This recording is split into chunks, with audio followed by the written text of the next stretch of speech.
हाँ,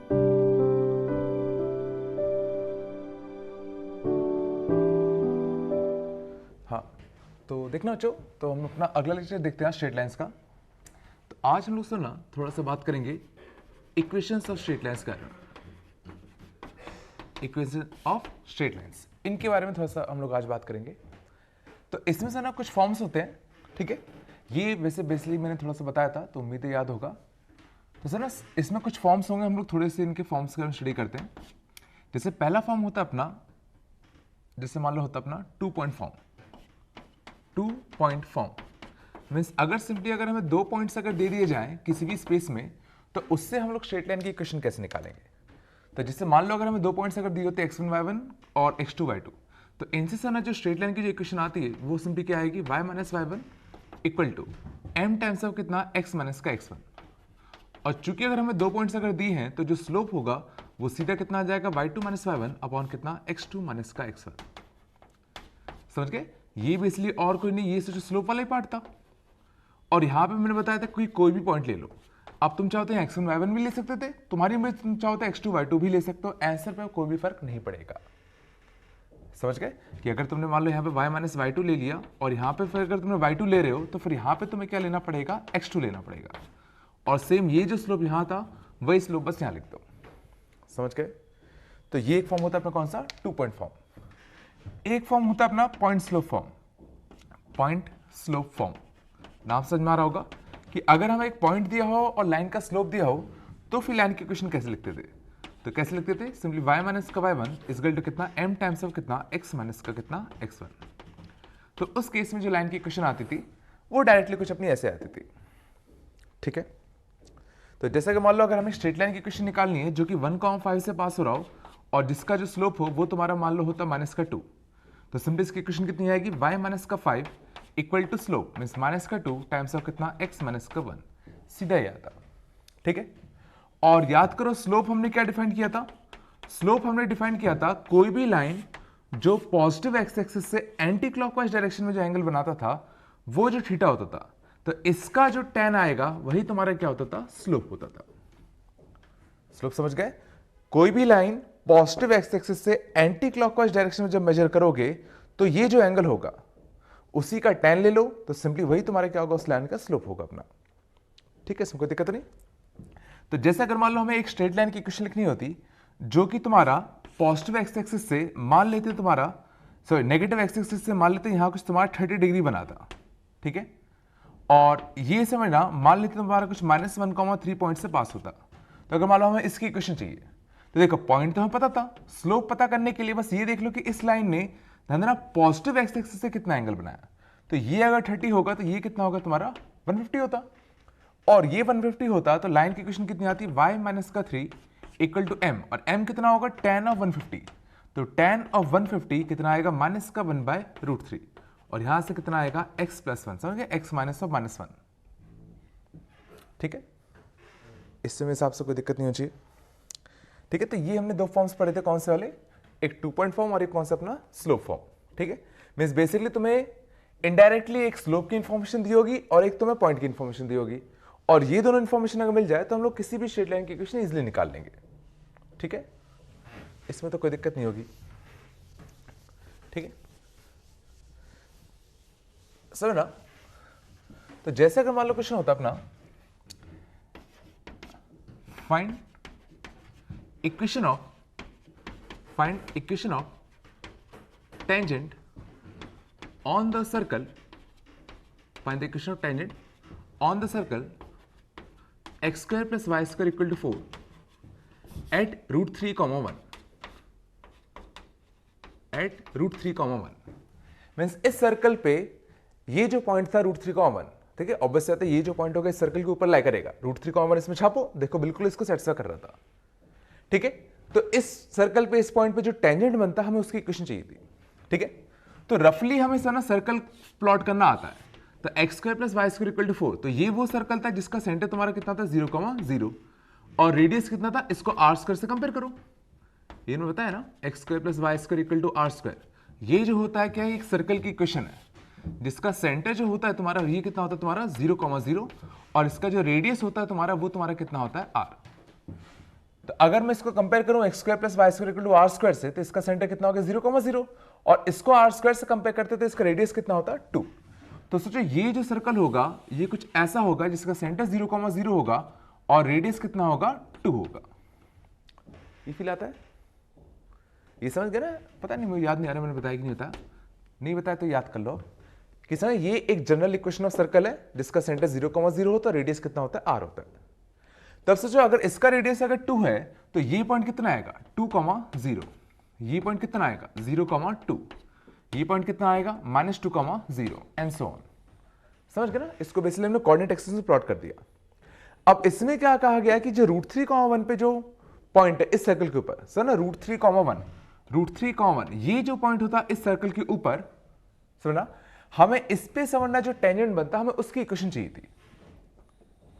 ये चला, हमें इसकी इक्वेशन चाहिए, ठीक है? तो देखो ये सॉल्व करना कोई बड़ी बात नहीं है, लेकिन थोड़ी चीजें सोचने की कोशिश करते हैं।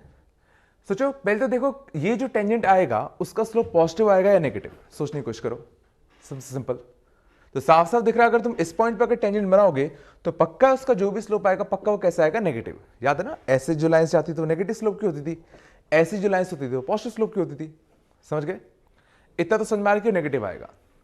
अब नेगेटिव आएगा, अब नेगेटिव में भी वो क्या -1 से भी छोटा होगा? सुना, नेगेटिव में भी अब दो ऑप्शन है, या तो -∞ से -1 के बीच में होता या -1 से लेके 0 के बीच में होता। तो उनमें से कौन सा ऑप्शन होगा इसका? समझ गए मैं क्या पूछना चाहता हूं? मैं बस ये पूछना, इसका जो स्लोप की वैल्यू आएगी वो -1 से -∞ के बीच में आएगा या -1 से 0 के बीच में आएगा, बस ये पूछा है, ठीक है? तो इसको फील करने के लिए ये समझने की कोशिश करो, ये समझना जो पॉइंट था, ये समझ के मैं इसलिए बोल रहा हूं ताकि इन सब चीजों से क्या होगा, हम क्वेश्चंस कभी कभार बिना सॉल्व किए भी सीधा आंसर मार्क कर सकते हैं। जैसे ये जो पॉइंट था तुम्हारा √3,1 था, तो जरा सोचो अगर मैं ये एग्जैक्टली 45 डिग्री वाला पॉइंट अगर पता करने की कोशिश करूं कौन सा होगा, तो शायद वो समझ में आ रहा होगा कि वो और कोई नहीं, सोचो √2, होता। फील करो कि अगर मैं एग्जैक्टली 45 डिग्री इंक्लिनेशन पे जो पॉइंट आता है इस सर्कल के ऊपर, समझ गए? ये तुम्हारा सर्कल था, ये तुम्हारा कोऑर्डिनेट एक्सिस था, इसका रेडियस 2 था। अब देखो अगर मैं एग्जैक्टली 45 डिग्री पे पता करने की कोशिश करूंगी ये जो पॉइंट होगा इससे कोऑर्डिनेट्स क्या होंगे, देखो ये 2 था तो ये कितना 2/√2, ये भी 2/√2, मींस ये कितना आ जाएगा √2, कितना √2। तो सोचो √3,1 जो होगा वो सोचो इसके नीचे कहीं यहां पे कहीं लाई करेगा। ये फील कर पा रहे हो? और ये फील करने की कोशिश करो, ये फील करने की कोशिश करो, इस पे जो टेंजेंट बनता सोचो उसका स्लोप, सोचो मैं डायरेक्टली बता सकता था कि इसका जो स्लोप होता वो -1 होता। ये सोच पा रहे हो कि जो √2, पे जो टेंजेंट बनता उसका स्लोप डायरेक्टली हम लोग कह सकते थे -1 होता। थोड़ा सा फील कोशिश करो। तो सोचो इस पे जो स्लोप, इस पे जो लाइन बनती है उसका स्लोप अगर -1 होता, तो सोचो अब इस पे अगर तुम कोई स्लोप बनाओगे या इस पे अगर टेंजेंट बनाते इस वाले पॉइंट पे, तो सोचो वो कुछ इससे ज्यादा टिल्ट होगा। ये फील आया कि अगर जो 45 डिग्री वाले पॉइंट पर अगर मैं टेंजेंट बनाया उसका स्लोप अगर -1 था, तब तुम अगर इस वाले पॉइंट पर अगर टेंजेंट बनाना तो तुम्हें थोड़ा कुछ इधर आना पड़ेगा। और देखो लाइन कुछ ऐसी मुड़ गई, और लाइन अगर कुछ ऐसी मुड़ गई तो सोचो ज्यादा नेगेटिव हो गया, ये चला कुछ ज्यादा नेगेटिव हो गया, मींस पक्का इसका जो भी स्लोप आएगा वो तुम्हारा -∞ से लेके -1 के बीच में आएगा। ठीक है, देखो निकाल तो हम लेंगे, कोई बड़ी बात नहीं है, लेकिन ये सब चीजें बिल्कुल जल्दी क्लिक करनी चाहिए।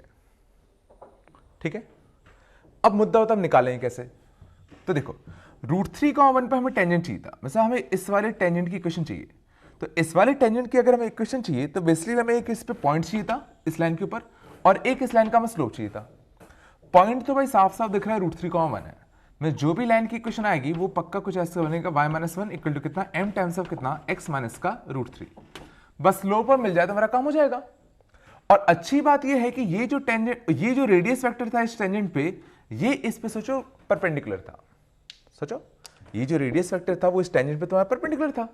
तो अगर मुझे सोचो इस रेडियस वेक्टर का स्लोप अगर मिल गया तो मुझे इसका भी स्लोप मिल जाएगा।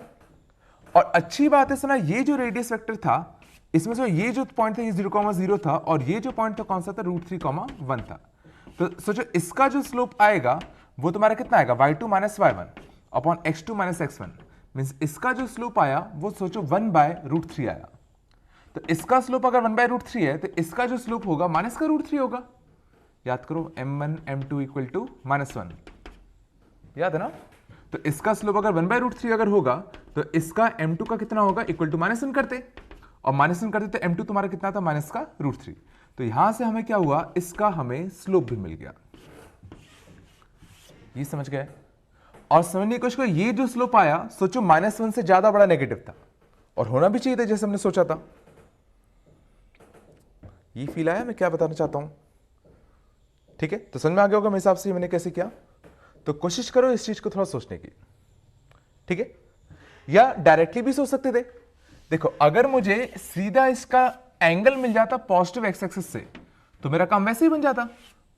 और सर ये हमें दिख रहा था, ये अगर √3, अगर 1 था, सोचो अगर ये √3, 1 था तो ये √3 ये 1, तो ये जो एंगल होता पक्का 30 डिग्री होता। ये सोचो कितना होता, 90 होता। तो ये कितना होता, 60 होता। और ये 60 होता तो ये कितना होता, 120 होता। और यही तो हमें चाहिए। अगर मुझे इस टेंजेंट का पॉजिटिव एक्सिस से एंटी क्लॉकवाइज डायरेक्शन में अगर एंगल मिल गया तो मेरा काम हो गया। तो सीधा इसका स्लोप कितना था, tan ऑफ 120 डिग्री। और tan ऑफ 120 कितना होता तुम्हारा, माइनस का √3 होगा। समझ गए? ठीक है, तो जो बेसिक ट्रिग्नोमेट्रीज वगैरह है वो समझना स्ट्रेट लाइंस में काफी ज्यादा यूज होंगी। ठीक है, और थोड़ा बहुत तुम्हें फील आना चाहिए कि किससे ज्यादा किससे कम एंड सो ऑन। उससे क्या है कि कई बार क्वेश्चंस काफी इजी पड़ जाएंगे। ठीक है, यहां तक कोई दिक्कत नहीं। मान लो अगर होता इसी में, ठीक है, find the equation of all the tangents, all the tangents on the circle this with slope मान लेते 2। क्वेश्चन ये है कि इस सर्कल पे जितने भी टेंजेंट्स होते जिनका स्लोप 2 हो सकता है वो सारे हमें फाइंड करने होते, कौन कौन से होंगे। ठीक है, तो इसको देखने की कोशिश करते हैं। तो इस बार सारा क्वेश्चन क्या है कि ये हमें एक सर्कल दे रखा था x² + y² इक्वल टू कौन सा वाला, 4 वाला।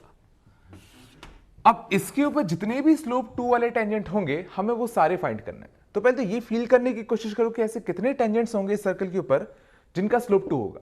तो सर स्लोप 2 मींस क्या, एक लाइन जिसका इंक्लिनेशन फिक्स है।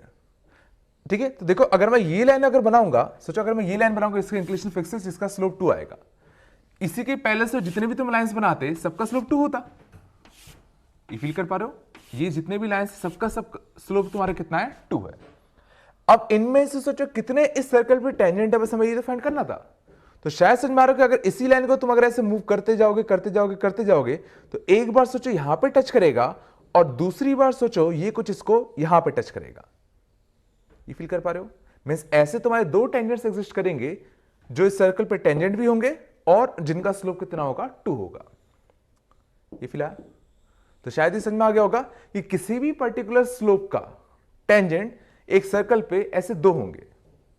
समझ गए कि अगर मैंने किसी भी टेंजेंट का अगर स्लोप फिक्स कर दिया तो ऐसे 2 टेंजेंट्स एग्जिस्ट करेंगे जो सर्कल को टच, मतलब ऑब्वियसली टेंजेंट तो टच तो करेंगे। पहले इतना समझ में आया कि ऐसे 2 टेंजेंट्स होंगे। अब मुद्दा आता है कि हमें उनकी इक्वेशन भी निकालनी थी। तो अब हमें सना उनकी इक्वेशन निकालनी है। तो इक्वेशन निकालनी है तो सना जैसे अगर मैं इस वाले टेंजेंट की इक्वेशन निकालने की कोशिश करूं, ठीक है, तो सना ये जो था इसका रेडियस अभी भी तुम्हारा कितना था, 2 था। हमें इसकी इक्वेशन निकालनी है। तो सना याद करो हमने एक और फॉर्म ऑफ लाइन पढ़ा था, कौन सा वाला, y इक्वल टू कौन सा, mx + c, याद है ना, slope intercept form, slope intercept form. इसमें m क्या होता था, लाइन का स्लोप, और c क्या होता था, उसका y इंटरसेप्ट। तो इस बार से ना हमें इस लाइन का स्लोप तो पता था बट इसका हमें y इंटरसेप्ट नहीं पता, लेकिन अच्छा स्लोप तो पता था। तो ये जो भी लाइन होता है वो किस फॉर्म का होता है, y इक्वल टू कितना, 2x + c। अब बस हमें कैसे भी करके बस अगर c मिल गया तो हमें लाइन की इक्वेशन मिल जाएगी। और ध्यान देना c एक ही वेरिएबल बचा है, मींस बेसिकली हमें एक कंडीशन और लगानी है और वो कंडीशन समझना मैं कोई भी लगा सकता हूं। अब सोचो ये जो लाइन था वो इस सर्कल को सोचो टच कर रहा था। देखो ये सर्कल पे ये जो लाइन था टेंजेंट था, मींस ये जो लाइन था वो इस सर्कल को टच कर रहा था। तो एक तरीका तो मैं ये सोच सकता हूं कि क्यों ना मैं इस लाइन और इस सर्कल की इक्वेशन को सॉल्व कर लूं। सोचो ये सर्कल की इक्वेशन होती है, ये लाइन की इक्वेशन होती है, क्यों ना मैं इन दोनों को सॉल्व कर लूं। सॉल्व करने का सिंपली क्या कि यहां से y की वैल्यू निकाल के सिंपली यहां छाप दो। तो कितना होता, x का स्क्वायर प्लस कितना, 2x + c का होल स्क्वायर इक्वल टू कितना, 4। तो ये कितना जाएगा अपना 5x का स्क्वायर प्लस 4cx प्लस का कितना c स्क्वायर -4 इक्वल टू कितना, 0। ये बनता। और सुना अगर मैंने इन दोनों को सॉल्व किया तो इस बार सुनिए कोशिश करा, ये जो लाइन था वो सर्कल को टच कर रहा था, मीन्स इसके सना जो रूट्स आने चाहिए वो तुम्हारे इक्वल रूट्स आने चाहिए, ये चला। और अगर इसके इक्वल रूट्स होंगे तो इसका सीधा जो डिस्क्रिमिनेंट था सीधा मैं जीरो कर दूं, तो इसका डिस्क्रिमिनेंट जीरो कर देते कितना जाता, 16c² माइनस 4ac। ये समझ गए, इसको जीरो कर दिया। अब इसको जीरो कर दिया तो यहां से कितना बन जाएगा, 4c² माइनस का कितना 5c² प्लस का 20 इक्वल टू कितना 0। तो c² इक्वल टू कितना 20, तो यहां से c के लिए क्या आ जाएगी, प्लस माइनस का कितना √20। तो ध्यान देना, ऑटोमेटिकली c की हमें दो वैल्यूज मिल गई, एक प्लस का √20 और एक माइनस का √20। तो सोचो प्लस का √20 मतलब क्या, एक ऐसा लाइन जिसका स्लोप 2 है और जिसका जो y इंटरसेप्ट था वो प्लस का √20 था, और प्लस का √20 मतलब दिख रहा था कौन सा वाला होगा, ये वाला, समझ गए।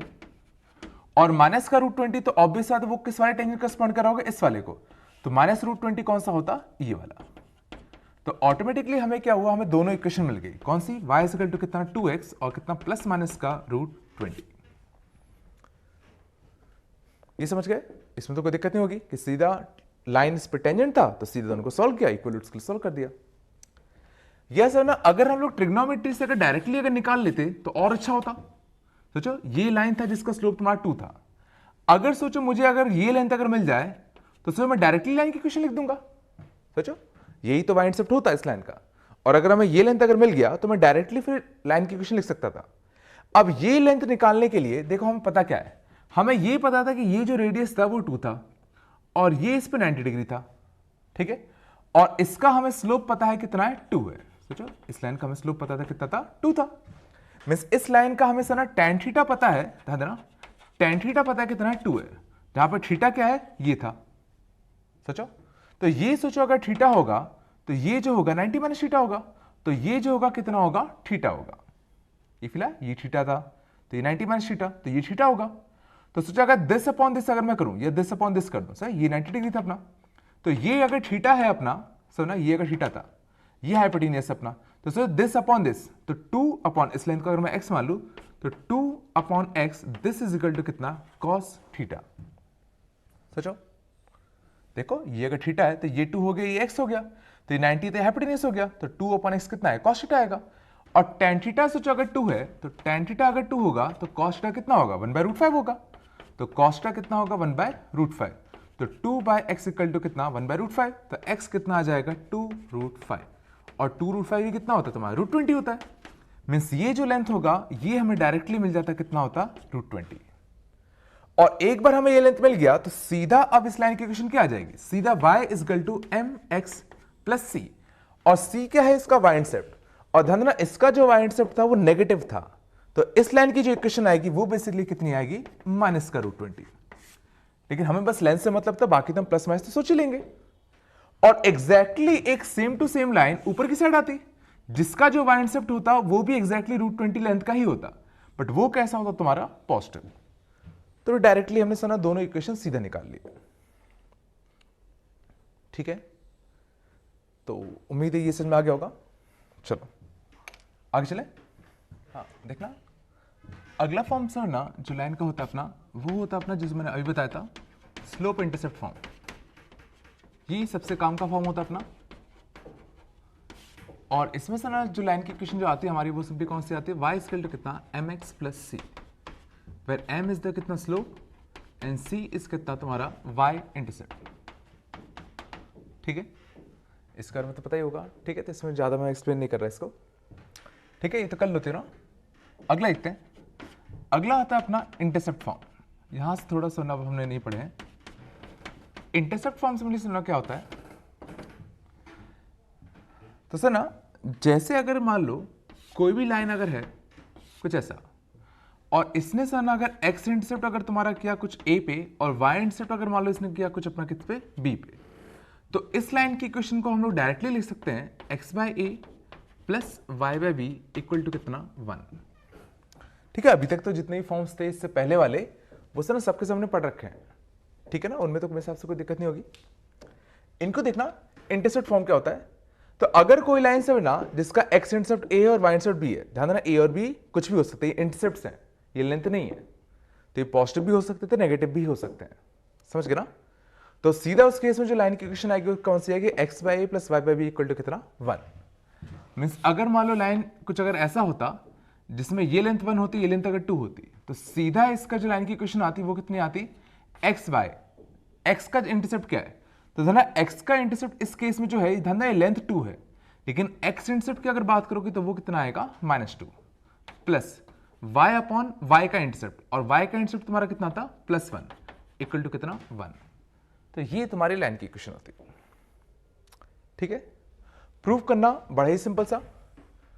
सोचो अगर हमें इस लाइन की अगर हमें इक्वेशन चाहिए थी, ठीक है, तो सोचो इसका क्यों ना मैं स्लोप निकाल लूं, इसलिए कुछ भी कर सकते हो, बहुत सारे तरीके। जैसे अगर मान लो ये जो पॉइंट होता कितना होता a,0 होता अपना, ठीक है, और इस लाइन का अगर मैं स्लोप निकालूंगा तो ये पॉइंट कितना होता 0,b होता। तो लाइन की इक्वेशन कितनी आती, y माइनस का 0 इक्वल टू m टाइम्स, और m कितना आएगा y2 minus y1 upon x2 minus का x1, और कितना x माइनस का कितना a, यह आता। इसको सिंप्लीफाई कर लेते हैं, तो ये कितना जाएगा माइनस का कितना b बाई ए इंटू कितना x माइनस का a, तो a y, ठीक है, plus B X equal to कितना ए बी से डिवाइड दे दो, तो देखो y by B plus X by A equal to कितना 1। समझ गए, समझ गए ना, ये हमने इसको प्रूव कर दिया कि a,0 होता है, 0,b होता, तो इस सीधा 2 पॉइंट फॉर्म को यूज करके हमने सीधा लाइन की इक्वेशन निकाल दी, तो एग्जैक्टली तुम्हारा यही निकल के आ गया। और सर ये काफी अच्छा है, सीधा x अपॉन जो भी x इंटरसेप्ट है वो, y अपॉन जो भी y इंटरसेप्ट है वो, और सीधा इक्वल टू 1 कर दो, तो सीधा हमें उस लाइन की इक्वेशन मिल जाएगी। ठीक है, बस इसमें ध्यान देना कि इसमें a और b ध्यान नेगेटिव भी हो सकते हैं, ठीक है ना। चलो यहां तक कोई दिक्कत नहीं। अब इसमें से ना थोड़ा सा क्वेश्चन देखते हैं, ठीक है। मान लो था if a line passing through passing through 2,3 encloses minimum area with positive coordinate axis, find it। मान लिया था कि एक लाइन है जो कि तुम्हारा क्या कर रहा है 2,3 से पास हो रहा है, और 2,3 से पास होते हुए उसने कहीं ना कहीं कोऑर्डिनेट एक्सिस को कट किया होगा, और वो कुछ ऐसे कट कर रहा है कि वो जो एरिया इंक्लूज कर रहा है कोऑर्डिनेट एक्सिस के साथ, वो जो एरिया था वो मिनिमम था। तो हमें फाइंड करना है कि वो जो मिनिमम एरिया होगा वो कितना होगा। समझ गए ना, या सीधा हमें लाइन की इक्वेशन फाइंड करनी हो, समझ गए, या फाइंड इट, या तो एरिया फाइंड करना, या तो हमें लाइन की इक्वेशन फाइंड करनी हो, ठीक है, कुछ भी कर सकते हैं। तो पहले थोड़ा सा इसको फील करने की कोशिश करो, ये सोचने की कोशिश करो कि एक लाइन था जो कि तुम्हारा 2,3 से पास हो रहा था। तो सोचो 2,3 से पास होने वाले जो लाइन्स होते हैं वो कैसे दिखते हैं। सोचो 2,3 से पास होने लाइन एक ऐसा होता, एक ऐसा होता, एक ऐसा होता, एक ऐसा होता, बहुत सारे हो सकते थे। और ये सोचो ये जितने भी लाइन्स होते सबके सब ने कोऑर्डिनेट एक्सिस के साथ सोचो डिफरेंट एरिया इंक्लूज किया होता, मतलब हो सकता है दो के सेम हो जाए बट कुछ डिफरेंट हो। देखो जैसे ये वाली जो लाइन थी उसने सोचो कितना ज्यादा एरिया कवर किया, इसने भी सोचो कितना एरिया कवर किया, इसने कुछ कम किया, इसने कुछ और कम किया, समझ गए। तो हमें बेसिकली वो लाइन फाइंड करनी थी जिसने समझना कोऑर्डिनेट एक्सिस के साथ समझना मिनिमम एरिया इंक्लूज किया होता। पहले क्वेश्चन में अब देखते हैं। तो सुना मैं मान लेता हूं, ध्यान देना, मान लेता हूं कि ये जो लाइन था जो कि तुम्हारा बनाना है अपन को, जो 2,3 से पास होना है, मान लेते हैं इसका x इंटरसेप्ट a होता, y इंटरसेप्ट कितना होता b होता। तो सर इस लाइन की जो इक्वेशन आती कायदे से वो कितनी आती, x by a plus y by b equal to कितना 1। चला मैंने मान लिया कि जो भी लाइन होता उसमें ये a और b मैंने वेरिएबल दे दिए, और ध्यान चूंकि क्वेश्चन में दे रखा था पॉजिटिव कोऑर्डिनेट एक्सिस तो कोई दिक्कत नहीं थी, ठीक है। बट ये जो लाइन थी इसको हमेशा 2,3 से पास होना था, तो 2,3 सोचो इसको सेटिस्फाई करेगा, और 2,3 इसको सेटिस्फाई कराते तो कितना आता 2 by A plus 3 by B equal to कितना 1, ये बनता। तो ये से ना ए और बी में हमारे पास एक रिलेशन मौजूद है। ये चला अब दूसरा समझना इसमें दे रखा था ये जो एरिया इंक्लोज था वो समझना क्या था, मिनिमम था, ठीक है। अब ये समझना मिनिमम था तो देखते हैं ये एरिया इसलिए आता कितना, हाफ ऑफ ए बी, ये तो आता, समझ, यही तो सोचो इसका एरिया। और ये जो था सोचो हमें इसको क्या करना था, मिनिमम करना था। ये चला, मैं समझ से इस फंक्शन को मिनिमम करना है, लेकिन इस फंक्शन में कितने वेरिएबल्स है, 2। तो लोकल मैक्सिमम हम लोग तभी लगा सकते हैं जब एक ही वेरिएबल हो। तो क्यों ना मैं क्या करूं, इसमें से एक वेरिएबल को दूसरे के टर्म में लिख लेता हूं। और अच्छी बात है, एक वेरिएबल को मैं दूसरे वैल्यू के टर्म्स में लिख सकता हूं, क्योंकि मेरे पास ए और बी में रिलेशन मौजूद था। तो ये कितना बन जाएगा, 2b प्लस का 3a इक्वल टू कितना, ab। ठीक है ना। तो यहां से a को सेट भेज दो, तो a को सेट भेजोगे तो a कॉमन ले लो, तो कितना बनेगा, b माइनस का कितना 3 इक्वल टू कितना 2b। तो a कितना आ जाएगा, 2b अपॉन कितना, b माइनस का 3। समझ गए। और अब हमारे पास a और b में रिलेशन मिल गया, तो सीधा a के लिए मैं यहां छाप दूं। तो हाफ ऑफ कितना a कितना आता है, 2b अपॉन कितना, b माइनस का 3 इंटू कितना b। समझ गए। अब हमें सना इस फंक्शन को क्या करना था, मिनिमाइज करना था। यहां तक कोई दिक्कत नहीं किसी को। अब इसको मिनिमाइज करने की कोशिश करते हैं, ठीक है। अब इसको अगर हम लोग मिनिमाइज करने जाएंगे तो देखते हैं, तो बेसिकली सना 2 से 2 तो कट ही गया। मैं बेसिकली किस फंक्शन को मिनिमाइज करना है, बी स्क्वायर अपॉन किसको, b माइनस 3 को। तो क्या करते हैं, इसको हमें मिनिमाइज करना है। तो ये फंक्शन ऑफ b था, तो क्या करेंगे, इसका डेरिवेटिव निकालेंगे। तो इसका डेरिवेटिव निकालोगे तो कितना आएगा, d n डैश, तो d n dash minus N D dash upon कितना, डी स्क्वायर, फर्क नहीं पड़ता उसको। तो वैसे में क्या करना था, जीरो करना था।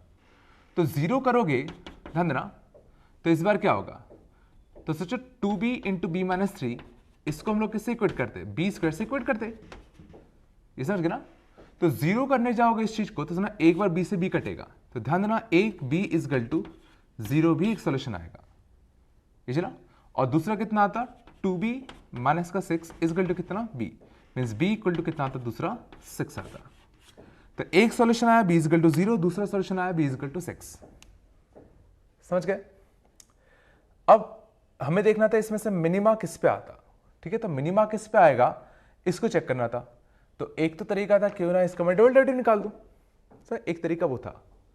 दूसरा तरीका सर ना, मैं डायरेक्टली कह सकता हूं कि b इजगल टू 6 पे ही तुम्हारा लोकल मिनिमा आया होगा। सर ना b इजगल टू 6 पे ही तुम्हारा क्या आया होगा, लोकल मिनिमा आया होगा। ये हम डायरेक्टली कह सकते हैं।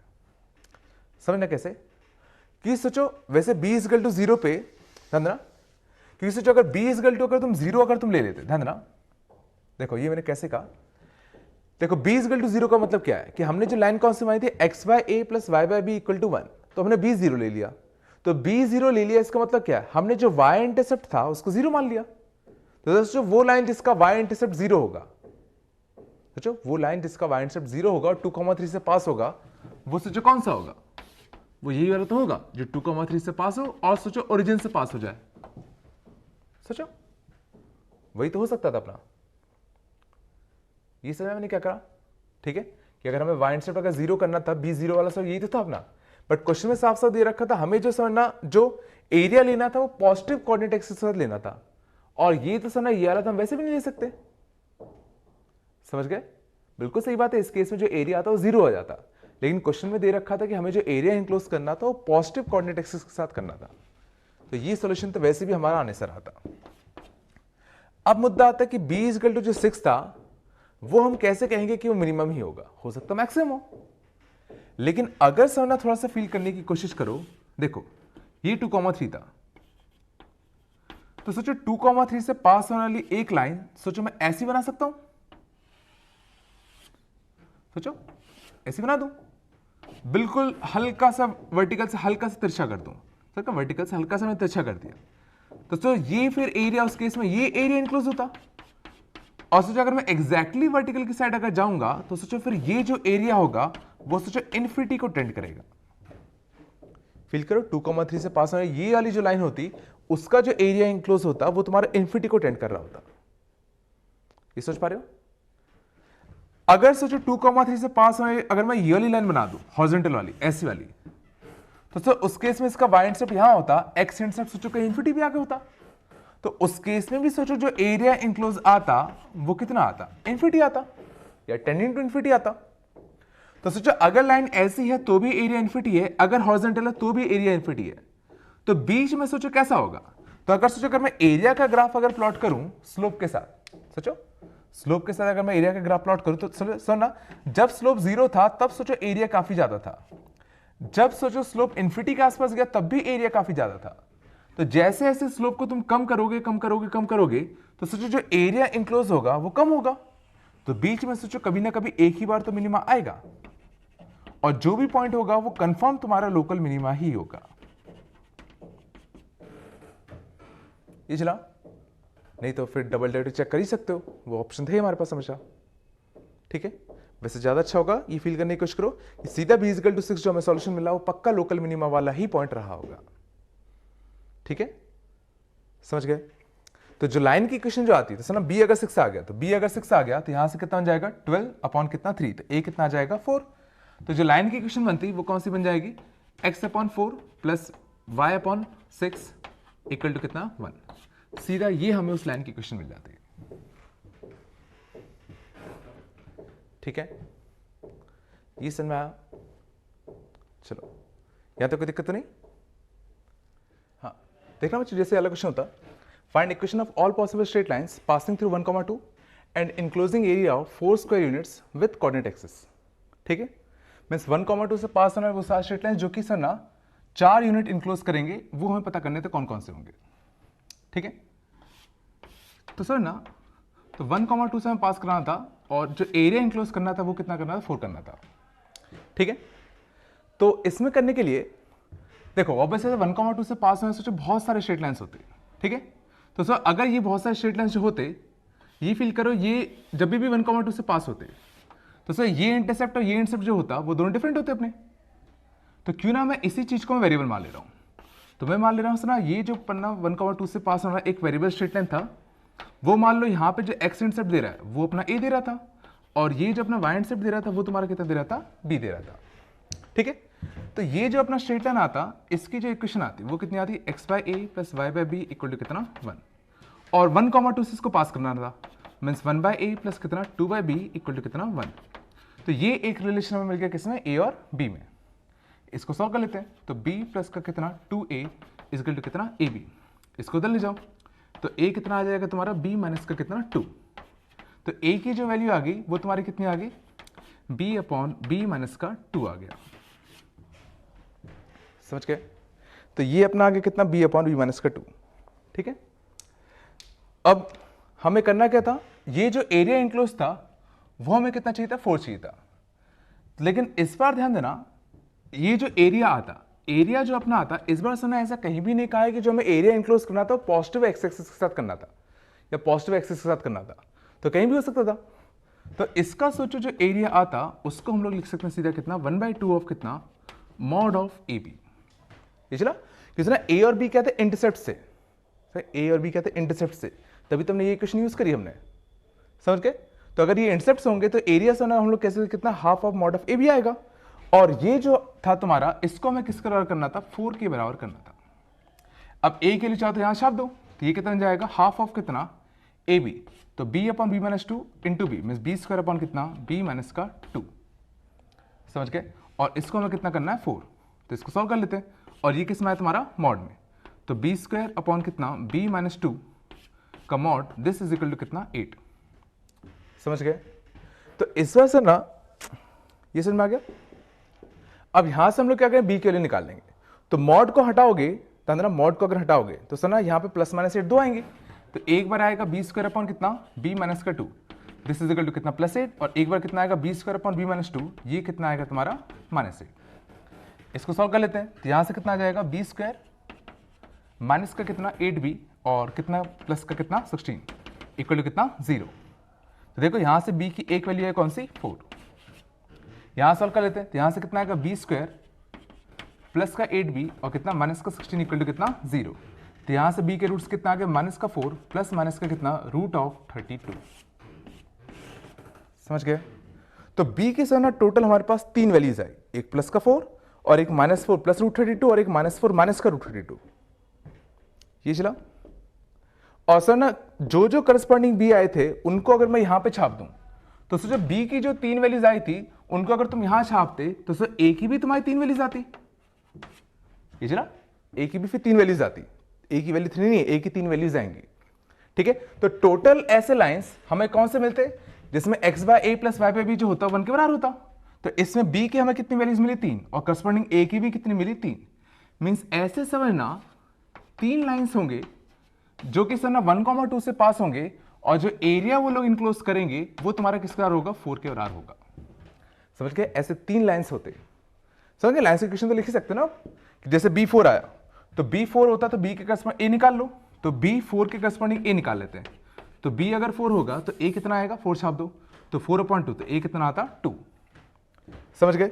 वैसे B एक बार क्या ले लो -4 प्लस का √32 ये ले लो, तो ये लेते तो इसके लिए यहां छाप दो तो -4 प्लस √32 अपॉन यहां से कितना B-2 तो ये कितना आएगा -6 प्लस का √32 इसके करस्पॉन्डिंग A आया था। सिमिलरली B -4 माइनस वाला होता तो A भी उसके करस्पॉन्डिंग आता। तो ऐसे समय हमारे पास 3 लाइंस मिल जाती। पहली लाइन कौन सी मिलती x by A plus Y by B equal to कितना 1। दूसरे में ये a छाप दो b a छाप दो, तीसरे में एंड सो ऑन। समझ गए? में से 3 लाइंस होते हैं जिसमें ये कंडीशन फॉलो हो रही होती। ठीक है, ये समझ में आया? अब समझने की कोशिश करना। ठीक है, इसमें फील करने की कोशिश करो या इसको थोड़ा होमवर्क समझ लेना कि तुम्हें क्वेश्चन को सॉल्व करने से पहले ही समझना ये सब हमने जो आंसर निकाला ना उससे पहले ही क्या सोच सकते थे कि ऐसे तुम्हारे 3 वैल्यूज मिलती या ऐसे 3 लाइंस मिलेंगी। इसमें लाइंस निकालना उनका ही क्या। अब सोचो क्वेश्चन को सॉल्व करने से पहले ही क्या बता सकते थे इसके एग्जैक्टली 3 आंसर आएंगे। क्वेश्चन ये है, समझ गए, कि तुम्हें ये सोचना था कि क्या पहले से हम बता सकते थे कि इसके 3 ही आंसर आने चाहिए थे। समझ गए? और क्या होता अगर मैं एरिया को 4 की बजाय कुछ और लिख देता। मान लो 4 की आप अगर मैं तुमसे पूछता 5 होने के लिए कितने लाइंस आएंगे तो उसका आंसर क्या आएगा। समझ गए? तो इसको थोड़ा फाइंड करने की कोशिश करना और मुझे बताना डिस्कशन में कि क्या आया। चलो ठीक है, तो यहां तक मेरे हिसाब से कोई दिक्कत नहीं होगी। ठीक है, इसको हटा दो। चलो हाँ देखना, जैसे मान लो 3 क्वेश्चन होते हैं, इनको ट्राई करो। पहला सिंपल क्या, find the equation of straight line parallel to this line and cutting y axis at a point, cutting y axis नहीं एंड पासिंग थ्रू होगा, and passing through a point which is the harmonic conjugate of 1,3 with respect to the line segment AB और A कितना है 2,5 और B कितना है 4,9। ठीक है, पहला। दूसरा देखना, find the equation of straight line passing through 1,4 such that the sum of positive intercept is minimum. ठीक है, जो पॉजिटिव इंटरसेप्ट थे उनका जो सम होना चाहिए तो तुम्हारा कितना होना चाहिए था, मिनिमम होना चाहिए था। और तीसरा, find equation of normal to the curve this at the point P 1,3। ठीक है, इस कर्व पे जो नॉर्मल की इक्वेशन होती है 1,3 पे, ठीक है, वो फाइंड करना था, वो क्या होगा। ठीक है, तो वीडियो को पॉज कर लो 10 मिनट के लिए और इन क्वेश्चंस को ट्राई करो। ठीक है, चलो ठीक है, पहला देखना। पहला क्या था, पैरेलल टू दिस लाइन। तो देखो अगर हमें इस लाइन के अगर पैरेलल अगर चाहिए होगा तो ये सोचो जो लाइन आएगी उसकी इक्वेशन जो होगी वो कुछ ऐसी होगी 2x माइनस का 3y इक्वल टू c। ना कि अगर कभी भी अगर हमें ना किसी भी लाइन के पैरेलल अगर कोई लाइन चाहिए तो सीधा बस c वाला पार्ट ही तो डिफरेंट होगा कि इसका स्लोप कैसा आएगा 2/3, इसका भी स्लोप कितना आएगा 2/3। बस c तो हमें पता करना है और एक बार c मिल गया तो काम हो जाएगा। और ये दे रखा है कि ये जो लाइन था वो एक पॉइंट P से पास होता, वो किसी पॉइंट से पास होता जो कि इस पॉइंट का हार्मोनिक कॉन्जुगेट था। समझ गए? और ये अब समझना, तो 1,3 जो था वो हार्मोनिक कॉन्जुगेट था किस लाइन सेगमेंट का, 2,5 और 4,9। तो सर ना 2,5 और सर ना 4,9। तो सर ना मैं एक चीज तो देख के सीधा कह सकता हूं कि ये जो पॉइंट रहा होगा वो इस लाइन सेगमेंट को एक्सटर्नली डिवाइड कर रहा होगा। ये फील करो कि ये जो पॉइंट P था 1,3 ये इस लाइन सेगमेंट को सोना एक्सटर्नली डिवाइड कर रहा होगा कि सोचो ये 4 था, ये 2 था, ये 1 था। तो जो अगर इसको इंटरनली डिवाइड अगर करना होता तो सोचो जो भी पॉइंट इसके बीच में आता उसका जो एक्स कोऑर्डिनेट होता वो पक्का 2 और 4 के फिर बीच में आना चाहिए था। चला, बट चूंकि ये जो पॉइंट 1 था 1 एक्स कोऑर्डिनेट वो देखो 4 और 2 के बीच में नहीं था, मींस पक्का ये जो डिवीजन होगा वो एक्सटर्नल डिवीजन हो रहा होगा। ये चला, तो अब इसलिए मुझे ये पता करना था कि अगर ये एक पॉइंट P था तो इसी का मुझे हार्मोनिक कॉन्जुगेट पॉइंट वाला पता करना था, वो कौन सा होगा। तो उसको पता करने के लिए पहले मुझे ये देखना पड़ेगा कि ये जो पॉइंट भी था उसने ए बी को किस रेशियो में डिवाइड किया, समझ गए। मैं दिस अपॉन दिस का रेशियो क्या आता है ये हमें फाइंड करना पड़ेगा, ठीक है। तो इसको फाइंड करने का देखो एक तो तरीका क्या था कि मान लो ये m होता ये n होता, तो देखो इसका एक्सपोनेंट कैसे निकालते हैं, m इंटू 4, तो 4m, या ज्यादा अच्छा k/1 मानो, ज्यादा अच्छा होगा, ठीक है। कि इसने किस रेशियो में डिवाइड किया, k/1 में डिवाइड किया होगा, तो k/1 में क्या होगा, तो 4 इंटू कितना k माइनस 1 इंटू 2 अपॉन कितना k माइनस 1, यही तो आता। और ये जो था तुम्हारा किसका था, 1 के बराबर था, समझ गए। मैंने पहले से ही मान लिया कि ये जो डिवीजन होगा वो एक्सटर्नल डिवीजन होगा, इसलिए मैंने सीधा एक्सटर्नल डिवीजन वाला फॉर्मूला लगा दिया। अब इसको इधर ले जाओ तो कितना बनेगा, 4k माइनस का 2 इजगल टू कितना k माइनस का 1, तो यहां से कितना आ जाएगा 3k इजगल टू कितना 1, तो k कितना आ जाएगा 1/3। मींस इस p ने इस ab को 1:3 रेशियो में सना एक्सटर्नली डिवाइड किया होगा।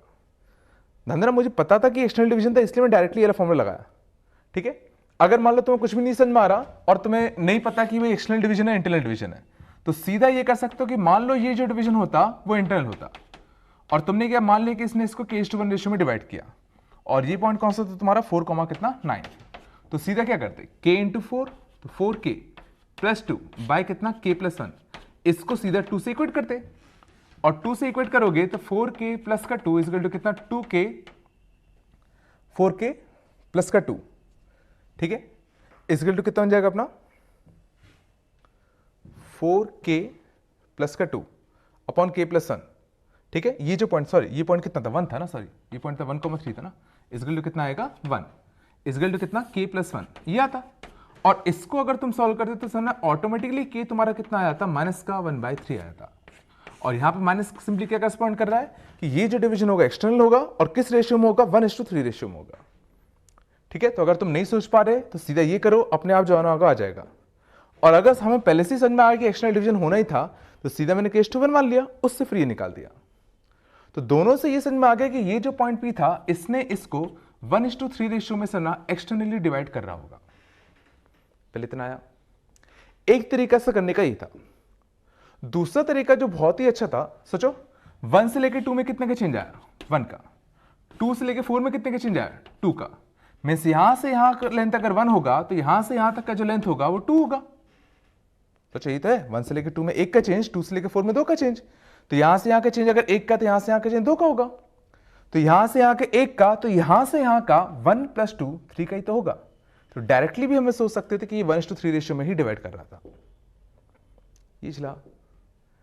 बट अब हमें इसका हार्मोनिक कॉन्जुगेट वाला पॉइंट पता करना था, तो क्यों हमें ऐसे पता करना था कि सर ना वो इस AB को इंटरनली सर ना 1:3 रेशियो में डिवाइड करे। तो इंटरनली अब सर ना 2,5 और 4,9 इसको इंटरनली डिवाइड करने वाला पॉइंट 1:3 रेशियो में वो हमें फाइंड करना था। और वो कैसे फाइंड करेंगे, 2 से लेके 4 जाने में कितने का चेंज आया 2 का, 2 के कितने हिस्से करोगे 4, तो 2 के 4 हिस्से करते तो हर एक हिस्से में कितना पड़ता 1/2, तो इसको 1/2 दे दो, तो इसको 1/2 दोगे तो 2 + 1/2 तो कितना बनेगा 5/2। 5 से लेके 9 जाने में कितने का चेंज आया 4 का, तो 4 चेंज को 4 हिस्से करते तो हर एक हिस्से में 1 आता, तो एक हिस्से में कितना आएगा 1, तो कितना आएगा 5/2 कितना 6। तो ये तुम्हारे आ गए Q के कोऑर्डिनेट्स। मीन्स ये जो तुम्हारा लाइन था उसको Q से पास होना था, मीन्स इस पॉइंट इस लाइन में 5/2, 6 ऐसा होना चाहिए। तो देखो इसमें 5/2, 6 छाप दो, तो 5/2, 6 छापते तो कितना बनता 5 माइनस कितना 18, तो इसकी जो वैल्यू आती 5 और माइनस से कितना 18 बनाना, तो ये कितना आ गया तुम्हारा माइनस का 13, समझ गए। तो पहले का आंसर कितना आता 2x माइनस का 3y इक्वल टू कितना -13, ठीक है। चलो पहले वाले में तो मेरे हिसाब से दिक्कत नहीं होनी चाहिए। अगला लिखने क्या था, find equation of straight line passing through 1,4 and such that sum of intercept जो था अपना वो तुम्हारा कितना था मिनिमम था, ठीक है।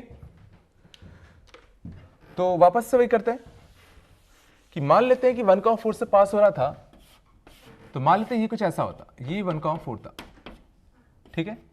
ये लेंथ कितना था a और ये लेंथ तुम्हारा कितना था b, तो ये जो लाइन की इक्वेशन आती कितनी आती x/a + y/b इक्वल टू कितना 1, और इसको 1,4 से पास होना था तो 1,4 इसमें छाप दो, तो 1/a प्लस कितना 4/b इक्वल टू कितना 1, तो कितना बन जाएगा b प्लस का कितना 4a इक्वल टू कितना ab। तो कितना बन जाएगा a टाइम्स का कितना b माइनस का 4 इक्वल टू कितना b। तो a की वैल्यू कितनी आ गई अपने पास b अपॉन कितना b माइनस का 4। समझ गए? ठीक है। और ये क्वेश्चन में दे रखा है कि दोनों ही इंटरसेप्ट तुम्हारे कैसे हैं, पॉजिटिव है। ठीक है।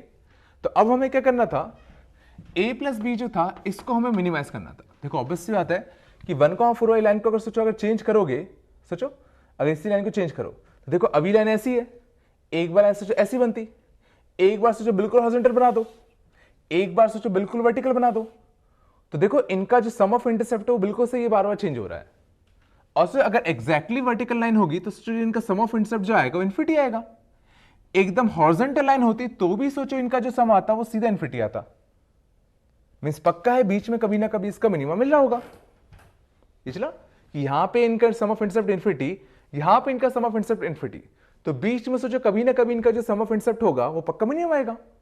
तो हमें वही पॉइंट पता करना था कौन सा होगा, और उस पॉइंट पे जो लाइन की इक्वेशन आएगी वो हमें फाइंड करनी थी। तो देखते हैं, तो a प्लस बी को हमें मिनिमाइज करना है। तो यहाँ पे दो वेरिएबल है तो एक को एलिमिनेट कर दो, तो इसको मैं लिख देता हूँ कितना b अपॉन b माइनस का 4 प्लस का b, इसको हम मिनिमाइज करना है। समझ गए?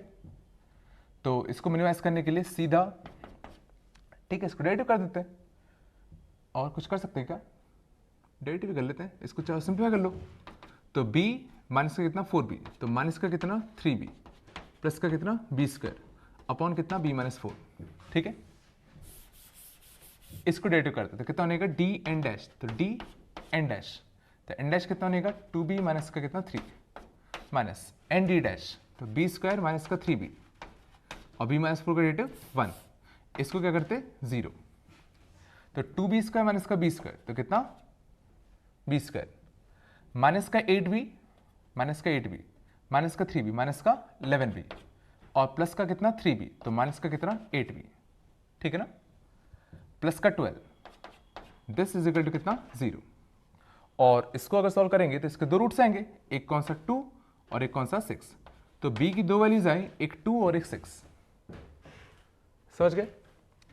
तो b की दो वैल्यू आ रही है, एक 2 और एक 6। ठीक है। और ठीक है, कोई दिक्कत तो नहीं। तो अब हमें ये पता करना था किस पे मैक्सिमा होता किस पे मिनिमा होता। ठीक है, तो b square minus 3b upon b minus 4। Sir ना हम लोग इस चीज का चाहे तो ग्राफ बना सकते हैं। देखो b स्क्वायर ना b स्क्वायर माइनस 3b और अपॉन कितना b माइनस 4, इसका सर ना मैं ग्राफ बना सकता था।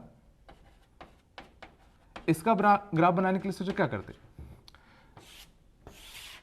देखो मैं b में प्लॉट कर रहा हूं, तो सर न्यूमरेटर के दो रूट्स हैं, एक 0 और एक कौन सा 3, ये इसके दो रूट्स है।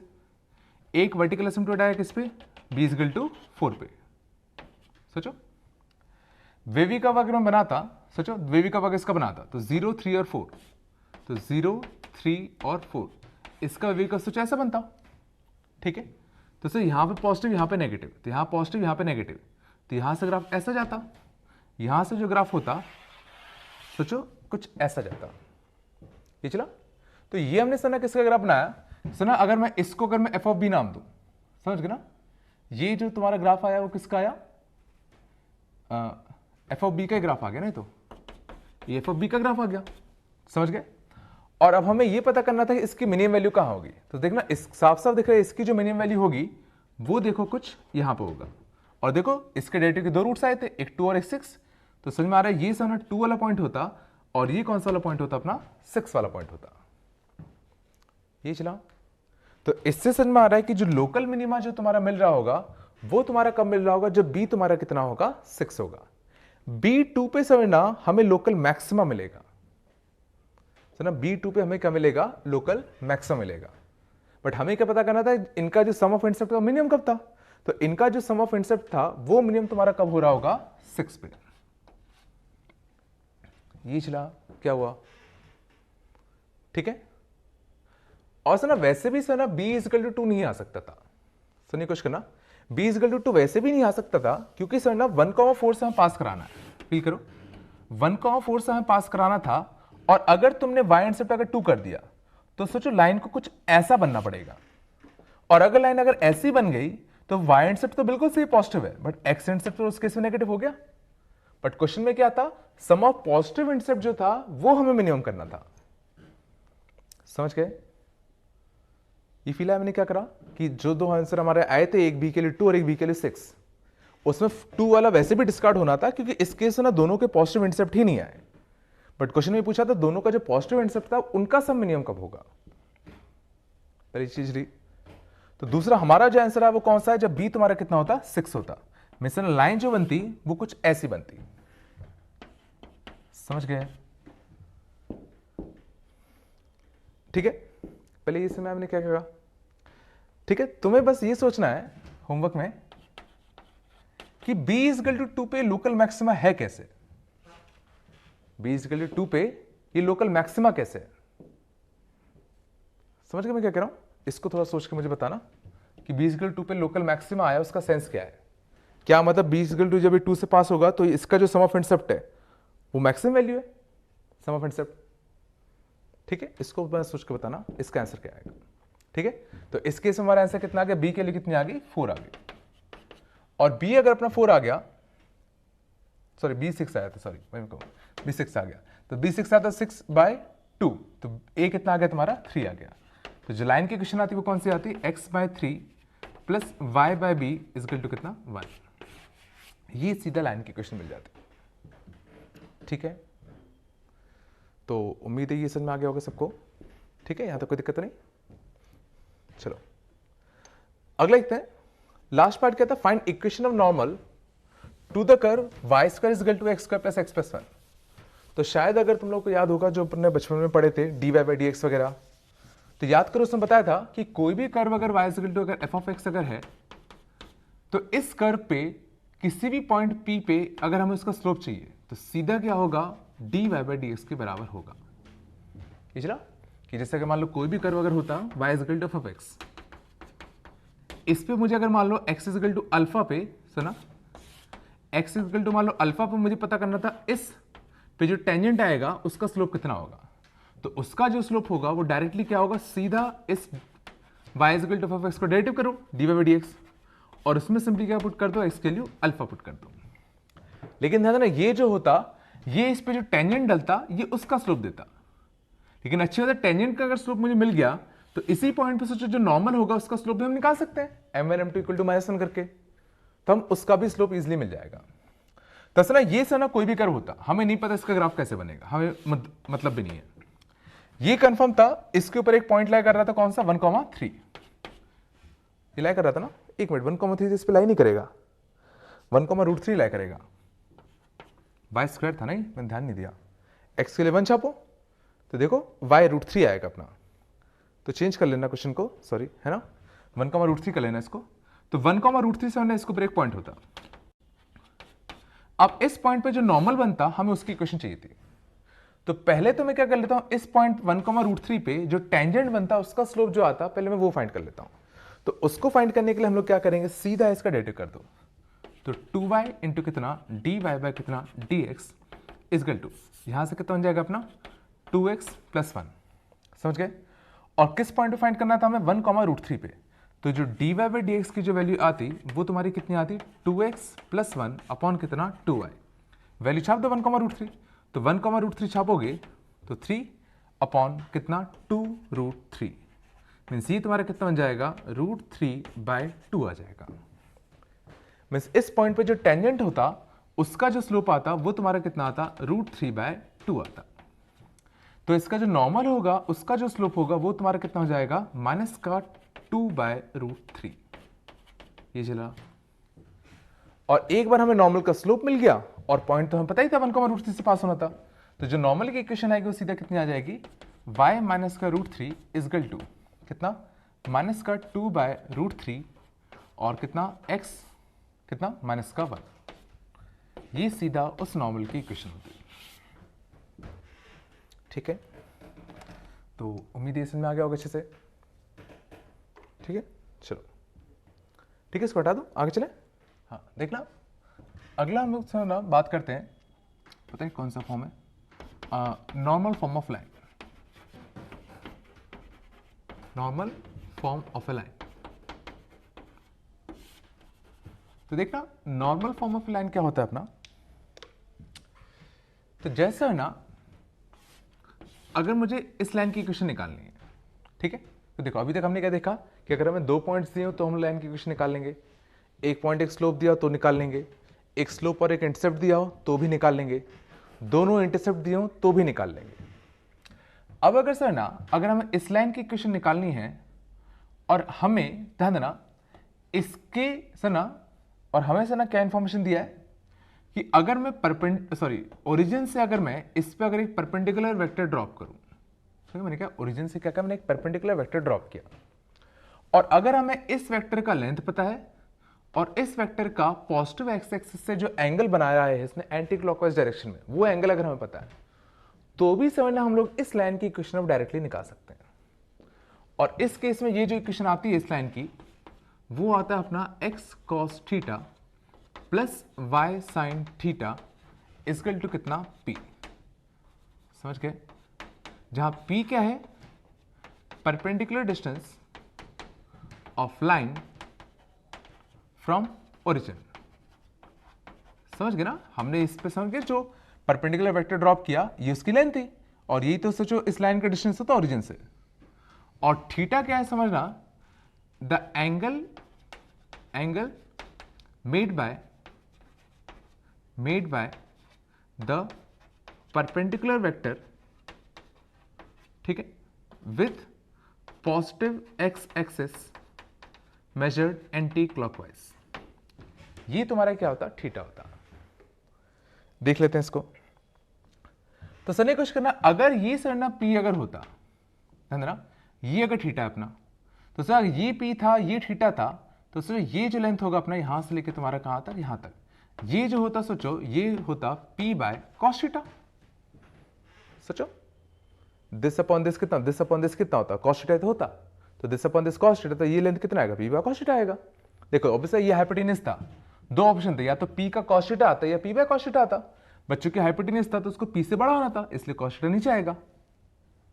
ये चला, ये थीटा था, सोचो ये 90 माइनस थीटा होगा, ये 90 था तो सर ये कितना होगा, ये भी थीटा होगा, और सर ये अगर पी था ये थीटा था तो सर ये जो लेंथ होता ये कितना आता, पी बाय साइन थीटा, चाहिए था। और अब अगर सोचो मुझे इस लाइन का अगर एक्स इंटरसेप्ट भी पता है वाई इंटरसेप्ट भी पता है, तो सीधा मैं इस लाइन की इक्वेशन लिख सकता हूं, एक्स अपॉन इसका एक्स इंटरसेप्ट, तो कितना आएगा p by cos theta, plus y upon इसका वाई इंटरसेप्ट, वो कितना आता p by sine theta, and this is equal to कितना 1, तो कितना आ जाएगा x cos theta plus y sine theta equal to तुम्हारा कितना पी, ये आ जाएगा अपना, समझ गए। तो प्रूफ तो समझ में आ गया होगा इसका क्या है, ठीक है, ये समझ में आया। मींस अब अगर हमें परपेंडिकुलर वेक्टर का एंगल पता है और उसका लेंथ पता है तो भी हम लोग सिंपली समझना लाइन की इक्वेशन निकाल सकते हैं, ठीक है, यहां तक कोई दिक्कत नहीं किसी को। चलो, तो जैसे का मान लो होता फाइंड इक्वेशन ऑफ लाइन, ध्यान देना, whose distance from origin is 4 units and the perpendicular vector dropped from origin O to this line makes angle 30 degree if measured from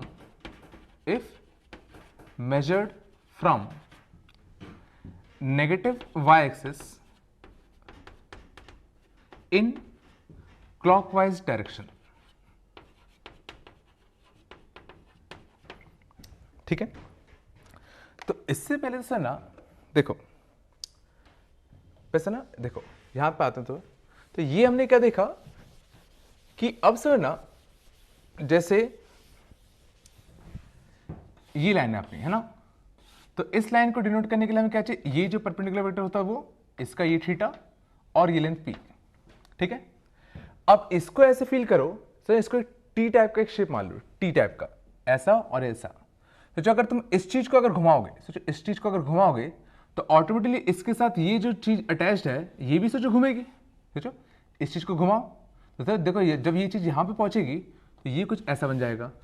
जब ये चीज सोचो यहाँ पे पहुंचेगी तो ये कुछ ऐसा बन जाएगा। जब ये चीज सोचो यहाँ पे पहुंचेगी तो ये लाइन कुछ ऐसी बन जाएगी। जब सेम चीज कुछ यहाँ पे पहुंचेगा तब सोचो लाइन कुछ ऐसी बन जाएगी। तो फील कर पा रहे हो कि जैसे तुम इस वेक्टर को घुमाओगे तो ये जो लाइन होगा ऑटोमेटिकली मूव करता जाएगा। और तुम्हें कोई भी लाइन चाहिए, सोचो कोई भी तुम्हें लाइन चाहिए होगी, उसको तुम सिंपली इन दोनों इंफॉर्मेशन से निकाल सकते हो। जैसे सोचो अगर मेरे से पूछा होता कि ये जो लाइन होगा इसके लिए पी और थीटा क्या आएगा, तो सना इसके लिए सना पी क्या आएगा, जो इस ओरिजिन से सना जो तुम ड्रॉप करते परपेंडिकुलर, इसका जो लेंथ होता वही पी होता। और इसके लिए सना जो थीटा यूज होगा वो अभी भी समझना एक्स एक्सिस से एंटी क्लॉकवाइज डायरेक्शन में जो तुम मेजर करते तो ये जो थीटा आता ये मेजर होता।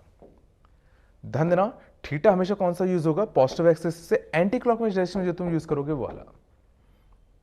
ये चला मींस ये जो हमने इक्वेशन ऑफ लाइन लिखी थी x cos थीटा प्लस का y sin theta equal to p, इसमें से ना p जो होगा वो क्या है, एक लेंथ है। Mean this is always positive. ये फील करो ये चीज ऑलवेज पॉजिटिव है। और थीटा जो था दिस कैन वेरी फ्रॉम 0 से लेके कितना 2 पाई ओपन। सोचो इसमें ये जो थीटा होगा वो ध्यान 0 से लेके 2 पाई पूरा घूमेगा। जैसे सोचो जब वेक्टर ऐसा बनता तो थीटा सोचो क्या होता 180 से लेकर 270 के बीच में होता। जब सोचो हमें इस वाली लाइन को डिनोट करना है तो इसके लिए सोचो वेक्टर ऐसा बनेगा, तो इस पास ना जो थीटा यूज होगा वो यहां से लेके यहां तक वाला यूज होगा। ये चला तो समझना जैसे इस बार से ना जो हमें चाहिए था ये क्या था, find the equation of straight line whose distance from origin is कितना 4 यूनिट्स, और उसका जो परपेंडिकुलर वेक्टर था drop from origin to this line makes an angle 30 degree if measured from negative y axis. तो नेगेटिव वाई एक्सिस से 30 degree और किस direction में, क्लॉकवाइज डायरेक्शन में। तो नेगेटिव वाई एक्सिस से 30 डिग्री समझ गए ना, क्लॉकवाइज डायरेक्शन में। तो जो परपेंडिकुलर वेक्टर जो होगा वो सोचो कुछ यहां से 30 डिग्री बना रहा है। मीन्स जो लाइन बनेगी वो कुछ ऐसी बनेगी। ये फिलहाल तो हमेशा ना अगर लाइन के इक्वेशन को अगर नॉर्मल फॉर्म में अगर लिखना था तो हमेशा ना ये वाला थीटा चाहिए। तो ये वाला जो थीटा होगा वो कितना हो जाएगा 180 प्लस 60, तो कितना आ जाएगा 240 डिग्री। ठीक है, अब सीधा फॉर्मूला लगा देते हैं। तो x cos 240 plus y sin 240 equal to कितना p, और p तुम्हारा कितना था 4। ठीक है ना, तो ये कितना आ जाएगा 180 प्लस 60, तो ये कितना आ जाएगा तुम्हारा माइनस का 1/2, ये कितना आ जाएगा माइनस का √3/2 इंटू वाई इसकल टू कितना 4। और देखो सही बात है, आना भी चाहिए था। इसका देखो स्लोप कैसा आया नेगेटिव, देखो इसका स्लोप कितना आया माइनस का 1/√3 आया, नेगेटिव आया, नेगेटिव आना भी चाहिए था। इवन इसका एक्स इंटरसेप्ट देखो कितना आया, y को 0 पुट करो नेगेटिव, y इंटरसेप्ट देखो x को 0 पुट करो नेगेटिव, दोनों इंटरसेप्ट नेगेटिव आने भी चाहिए थे। तो अपने आप से ना सब एडजस्ट हो जाएगा। तो जो लाइन की इक्वेशन आई वो तुम्हारी कितनी आ गई माइनस का x या फिर प्लस का x प्लस का √3y इजकल टू तुम्हारा कितना माइनस का 8। ये तुम्हारे फाइनल लाइन की इक्वेशन आएगी। ये चला समझ के, चलो यहां तक कोई दिक्कत नहीं किसी को। अब मान लो अगर सर ना मैं सर ना कोई भी लाइन अगर होगा तो उसको मैं नॉर्मल फॉर्म में भी कन्वर्ट कर सकता हूं। ठीक है, मान लो तक converting to normal form, converting to normal form. तो सर ना जैसे अगर मान लो होता कि हमें मान लो दे रखा होता x plus y equal to 1, मान लो हमें ये लाइन की इक्वेशन दे रखी है और मान लो हमसे कहा जाए कि इसको हमें नॉर्मल फॉर्म में कन्वर्ट करना है। तो सर नॉर्मल फॉर्म में कन्वर्ट करना है इनडायरेक्टली क्या, हमें इसको कुछ x cos alpha plus y sin alpha equal to p, इसको कुछ इस फॉर्म में कन्वर्ट करना था। मींस x का जो कोएफिशिएंट हो वो cos अल्फा टाइप का हो और y का जो कोएफिशिएंट हो वो sin अल्फा टाइप का हो। समझ गए, और यहां पे समझना जो भी आए यहां पे एक पॉजिटिव क्वांटिटी आए, ध्यान देना अच्छे से, समझ गए। तो इस केस में सिंपली हम लोग क्या करते थे, ध्यान देना कि अगर हमें कोई भी समझना अगर रैंडम लाइन अगर दे रखा है ax plus by equal to c के फॉर्म में, ठीक है, तो पहले हम लोग क्या करते हैं, पहला स्टेप समझना ensure that c is positive, क्योंकि हम लोग क्या करेंगे, इसको इससे कंपेयर करेंगे और इसको इससे कंपेयर करते हैं, यहां पर से अगर पॉजिटिव क्वांटिटी थी तो यहां भी पॉजिटिव क्वांटिटी होनी चाहिए। तो पहला स्टेप का ensure that c is positive, समझ गए। तो अगर पॉजिटिव है तो कोई दिक्कत ही नहीं है, और अगर ये माइनस होगा तो क्या करेंगे, एक माइनस से मल्टीप्लाई कर देंगे, ठीक है। दूसरा, divide both sides, divide both sides by under root of A square plus B square. ये समझना इसलिए किया, जैसे मान लेते हैं कि सी पॉजिटिव होता है इस केस में, तो अब अगर सना अगर मैं दोनों साइड अगर सना under root of A square plus B square से अगर मैं डिवाइड दे दूं तो क्या बनता, ये सोचो कुछ ऐसा बन जाता, इक्वल टू कितना, सी बाय अंडर रूट ऑफ कितना, ए स्क्वायर प्लस कितना, बी स्क्वायर। तो समझने की कोशिश करना, अभी जो x के साथ जो कोफिशिएंट था और y के साथ जो कोफिशिएंट था, जरूरी थोड़ी था कि उनका जो स्क्वायर का जो सम होगा वो 1 होगा। बच्चों ऐसा कुछ भी जरूरी तो है नहीं, ये कुछ भी हो सकते थे रैंडमली। जैसे इसी केस में देख लो, इसके कोफिशिएंट का स्क्वायर 1, इसके कोफिशिएंट का स्क्वायर 1, दोनों को जोड़ोगे तो कितना आएगा, 2। बट अगर इसको अगर हमें नॉर्मल फॉर्म में कन्वर्ट करना है तो सोचो x के कोफिशिएंट का स्क्वायर प्लस y के कोफिशिएंट के स्क्वायर का जो सम था उसको 1 होना चाहिए। और वो होने के लिए मैंने क्या जुगाड़ लगाई कि मैंने दोनों साइड क्या कर under root of A square plus B square से डिवाइड दे दिया। तो इससे फायदा क्या होगा, देखो सी को तो हम पॉजिटिव बना चुके थे, तो अगर तुम किसी अंडर रूट वाली क्वांटिटी से अगर डिवाइड दोगे भी तो ये तो अभी भी पॉजिटिव ही रहेगा। लेकिन यहां पे क्या जुगाड़ बन गई कि अब इसका स्क्वायर करो और इसका स्क्वायर करो और दोनों को जोड़ो, देखो वो पक्का बनाएगा। ये जिला मैंने क्या करा, मैं समझ गए। तो अगर हमें किसी भी नॉर्मल लाइन को अगर समझ गए नॉर्मल फॉर्म में अगर कन्वर्ट करना है, सिंपल लाइन को नॉर्मल फॉर्म में कन्वर्ट करना था, तो सिंपली हमें ये 2 स्टेप फॉलो करने पड़ेंगे। तो जैसे इसी की बात करें तो देखो पहले हम लोग क्या इंश्योर करें, सी पॉजिटिव होना चाहिए, तो सी पॉजिटिव है, कोई दिक्कत नहीं। लेकिन सुना अभी ये नॉर्मल फॉर्म वाली लाइन नहीं है, तो नॉर्मल फॉर्म में करने के लिए हम लोग सिंपली क्या करेंगे, क्या करें, under root of A square plus B square से डिवाइड दे दो। तो 1 और 1 का अंडर रूट में कितना, 1/√2 से दोनों साइड डिवाइड दे दो, तो x/√2 plus y/√2 equal to कितना, 1/√2।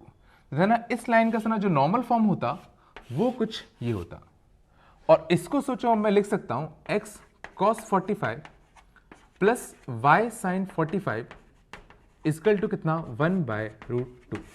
सोचिए लिख सकते हैं। तो इसको देख के अब मैं क्या क्या कह सकता हूं कि भाई इसका जो नॉर्मल वेक्टर जो होता, समझ गए, ये जो भी लाइन थी उसका जो नॉर्मल वेक्टर ड्रॉप करते हैं हम लोग ओरिजिन से इस पे, वो नॉर्मल वेक्टर x एक्सिस से सोचो 45 डिग्री बना रहा है, और उस नॉर्मल वेक्टर का जो लेंथ था वो 1/√2 था। और सही बात भी है, तो जो x plus y equal to 1 कैसा बनता है, ऐसा बनता है। तो देखो इसका जो नॉर्मल वेक्टर बनेगा वो कुछ कैसा बनेगा, ऐसा, जहां पे इसका एंगल कितना होगा, 45 डिग्री, और ये जो लेंथ होगा तुम्हारा कितना होगा, 1/√2। ये थोड़ा बताया। और देखो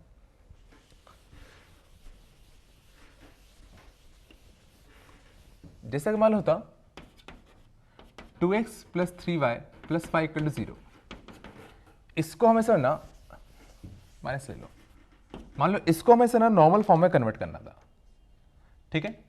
तो नॉर्मल फॉर्म में कन्वर्ट करना था तो पहले क्या करेंगे, इस कांस्टेंट को इस साइड भेज दो, तो 2x माइनस का कितना, 3y इक्वल टू कितना, -5, ठीक है। पहले क्या इंश्योर करो कि ये चीज पॉजिटिव हो, तो एक माइनस से मल्टीप्लाई कर दो, तो माइनस का 2x प्लस का 3y इक्वल टू कितना, +5। अब सिंपली क्या करो, under root of A square plus B square से डिवाइड दे दो, तो ये कितना आएगा, √13 समझ गए। तो ये कुछ अपना ये हो गया, यहां तक भी कोई दिक्कत नहीं। अब सीधा इसको कंपेयर कर सकते हैं किससे, x cos alpha plus y sin alpha equal to p से। मींस इसका जो नॉर्मल वेक्टर था, ध्यान देना, x cos अल्फा, तो cos अल्फा जो आया, ध्यान देना अच्छे से, तो cos अल्फा जो इस केस में आया वो कितना आया, माइनस का 2/√13 ये आया, और sin अल्फा जो इस केस में आया वो तुम्हारा कितना आया, 3/√13। तो पहले जरा ये सोचने की कोशिश करो जो अल्फा है वो किस क्वाड्रेंट में लाई कर रहा है। तो सोचो cos alpha negative, sin alpha positive, means alpha जो इस केस में था वो तुम्हारा किस क्वाड्रेंट में लाई कर रहा था, सेकंड क्वाड्रेंट में। ये चला, इसमें सेकंड क्वाड्रेंट में लाई कर रहा था, ठीक है। मींस सर ना ये जो तुम्हारा नॉर्मल वेक्टर होता वो कुछ अपना ऐसा बन रहा होगा, ये समझ में आया। और इसका ये जो लेंथ होता वो तुम्हारा कितना होता, 5/√13, समझ गए।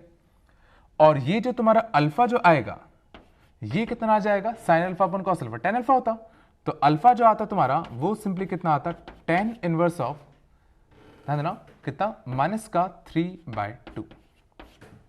समझ गए, सीधा साइन अल्फा अपन कॉस अल्फा, tan अल्फा होता, समझ गए। तो सीधा कितना था, tan इनवर्स ऑफ कितना, -3/2। ठीक है, ये समझ में आया। तो ये समझना क्या हो गया, इसका नॉर्मल फॉर्म हो गया। ठीक है, या तो कोई दिक्कत है किसी को? चलो आगे चलते हैं, इसको हटा रहा हूं, है ना। हाँ देखना, जैसे हमारा सना ये 2 क्वेश्चन है, इनको ट्राई करो। पहला सना क्या है, simply find perpendicular distance between 2 parallel straight lines. 2 parallel straight lines हमें दे रखे हैं, ax + by = c1 और दूसरा ax + by = कितना, c2। ठीक है, तो तुम्हें इन दोनों के बीच का डिस्टेंस निकालना है, कितना आएगा। दूसरा, ये जो 3 लाइन्स हैं इनको तुम्हें नॉर्मल फॉर्म में कन्वर्ट करना है, और कन्वर्ट करने के बाद तुम्हें फाइंड करना था जो एंगल आता था नॉर्मल वेक्टर का, समझ गए ना, वो वाला एंगल, और p मतलब समझ x cos alpha + y sin alpha = p वाला p, वो फाइंड करना क्या होगा इन तीनों में। ठीक है, तो वीडियो को पॉज कर लो 5 मिनट के लिए और इनमें सोचने की कोशिश करो थोड़ा सा, है ना। पहला देखना, पहले में क्या, 2 पैरेलल स्ट्रेट लाइन से, तो देखना ax + by और ये 2 चीजें सेम तो देखो होनी भी थी, कि दोनों लाइन्स पैरेलल है अपनी, बस डिफरेंस किसमें, इसका c1 था, इसका कांस्टेंट c2 था। तो इसमें करने के लिए सुना, जैसे मान लो सुना ये जो 2 पैरेलल लाइन्स होती वो मान लो कुछ ऐसी होती, ये वाली और एक ये वाली होती। इसकी क्वेश्चन क्या थी, ax + by = कितना, c1, और इसका तुम्हारा कितना था, ax + by = कितना तुम्हारा, c2। तो समझने की कोशिश करना, अब मैं इस लाइन का सोचो परपेंडिकुलर डिस्टेंस ओरिजिन से निकालना जानता हूं, कैसे, इसको क्यों ना मैं नॉर्मल फॉर्म में कन्वर्ट कर लूं। सोचो, इसको अगर मैं नॉर्मल फॉर्म में अगर मैं कन्वर्ट कर पाया तो फिर सोचो यहां जो p बनता था वही तो डिस्टेंस होता था ओरिजिन से। वैसे मैंने वाला फॉर्मूला ही बता रखा है जो इससे पहले अपने पढ़ा था, याद है वो जो मैं लेक्चर दिया था उसमें मैंने बताया था। वैसे इसमें समझने की कोशिश करना, नॉर्मल फॉर्म से करने की कोशिश करें तो इसको नॉर्मल फॉर्म में कन्वर्ट कर लेते हैं, बट एक छोटी सी दिक्कत है, हमें नहीं पता कि c1 पॉजिटिव है नेगेटिव है। ठीक है, तो मान लेते कुछ मॉड होता, अपना मॉड कर देते दोनों साइड। तो सर ये जो डिस्टेंस आता तो हम लोग क्या करेंगे, दोनों साइड √a² + b² से डिवाइड देंगे, तो इस साइड भी देंगे। तो सर ना हमें नहीं पता कि c1 पॉजिटिव था या नेगेटिव, बट अगर मैं मॉड लगा दूं, मीन्स ये जो सर ना p1 जो डिस्टेंस आएगा, p1 मैं कह सकता हूं कितना आएगा, c1 अपॉन √ कितना, a² + कितना, b²। ये चला। और सिमिलरली सर ना दूसरे लाइन का सर ना जो परपेंडिकुलर डिस्टेंस आता है ओरिजिन से, उस केस में क्या करते, ax + by = क्या, c2 को इसमें a² + b² के रूट से डिवाइड देते। सोचो ये तो करते, और इसको अगर डिवाइड दोगे तो सोचो यहां जो लिखा था वही क्या होता, इस ओरिजिन से इस लाइन का परपेंडिकुलर डिस्टेंस होता। तो p2 क्या होगा, c2 अपॉन कितना, √ कितना, a² + b²। लेकिन वापस से मॉड। अब क्वेश्चन ये उठता है इनके बीच का डिस्टेंस क्या होगा। तो इस केस में देखने से तो बड़ा इजीली समझ में आ रहा है कि वह सीधा कितना हो जाएगा, यहां से यहां तक का लेंथ ये p2 था, ये p1 था, तो सीधा हमारा आंसर कितना हो जाएगा, p2 माइनस का कितना, p1। समझ गए। तो दोनों में से सर ना 1/√a² + b², ये तो मैं कॉमन ले ही सकता था। अब p2 माइनस p1, तो ये कितना हो जाएगा, मॉड ऑफ c2 माइनस कितना, मॉड ऑफ c1।